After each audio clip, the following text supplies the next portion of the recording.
It's an alarming trend. More and more youth are increasingly using and becoming addicted to nicotine vaping products, according to the province. Recent evidence indicates a 74% increase in youth vapers from 2017 to 2018, which is why the province is putting forward a 7-step proposal to try and combat this growing health problem. What are your thoughts on vaping? It's kind of just the thing to do, I guess. Why?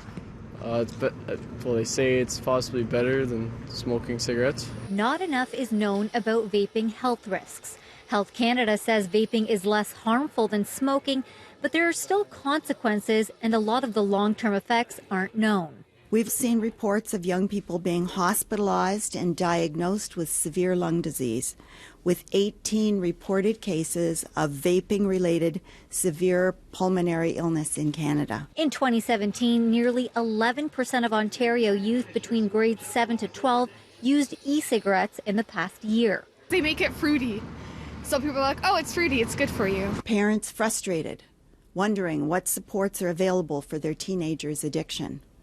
Teachers left helpless, watching far too many of their students vaping just meters away from the edge of school property.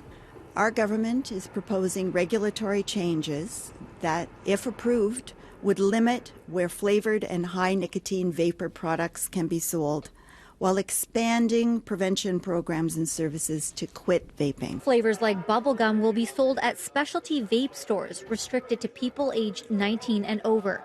The exception, menthol, mint, and tobacco flavors. We're trying to find a balance here between the restricting youth from getting involved in vaping in the first place, but also recognizing that there are some adults who legitimately want to use vaping products in order to quit smoking. Other suggestions include selling nicotine vapor products with more than 20 milligrams exclusively at specialty stores. Advertisements will also not be visible outside those storefronts. And for those dealing with a nicotine addiction, more mental health and addiction services. This is all coming a little too late, according to the opposition. This should have been something that they never had access in the first place, that we should not have had advertising in corner stores and convenience stores across from schools in the first place. The province says they are strongly advocating for the federal government to work with Ontario to tax vaping products as young people have less disposable income to spend compared to other consumers. If the proposed regulation changes get approved, majority of them would come into effect on May 1st of this year.